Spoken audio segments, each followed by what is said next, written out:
बिस्मिल्लाहिर्रहमानिर्रहीम। अस्सलाम वालेकुम दोस्तों, अपनी नेक्स्ट वीडियो के साथ आपको वेलकम करता हूँ। शॉर्ट वीडियो के साथ हाज़िर हूँ।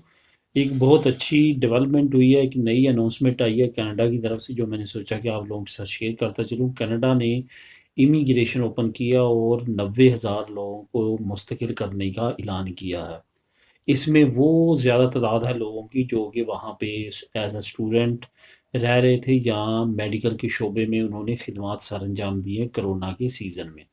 इसके साथ साथ जो असाइलम सीकर्स या रेफ्यूजी जिनकी प्रॉब्लम्स बनी हुई थी, जैसे कि आपको मालूम होगा कि डोनाल्ड ट्रंप के दौर में बहुत ज़्यादा लोग यूएसए से कनाडा में शिफ्ट हुए थे और बहुत बड़ी तादाद में इस वक्त कनाडा में जो थे वो इलीगल लोग थे।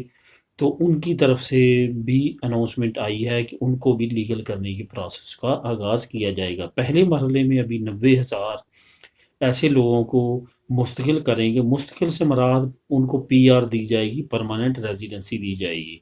पहले मरहले में अगर कोई टेम्परेरी रेजिडेंसी में है, चाहे वो मेडिकल वर्क से रिलेटेड हो या एज अ स्टूडेंट हो, उनको अब परमानेंट पीआर दे दी जाएगी। पीआर मिलने के बाद जो है वो सिटीज़नशिप अप्लाई करने के लिए एलिजिबल होते हैं कनाडा में।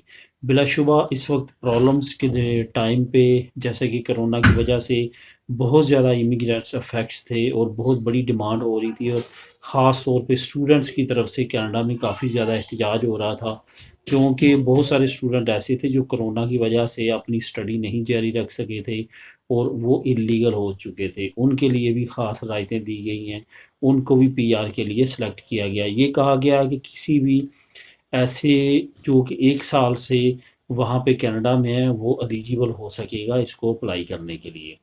तो ये एक अच्छी अपडेट है। उम्मीद है कि उसकी पैरवी करते हुए यूरोपियन ममालिक, जहाँ पे बहुत बड़ी तादाद में इमिग्रेट्स रह रहे हैं, जैसे कि स्पेन है और बाकी ममालिक हैं, वहाँ पे भी कुछ ना कुछ अच्छी अपडेट सुनने को मिलेगी।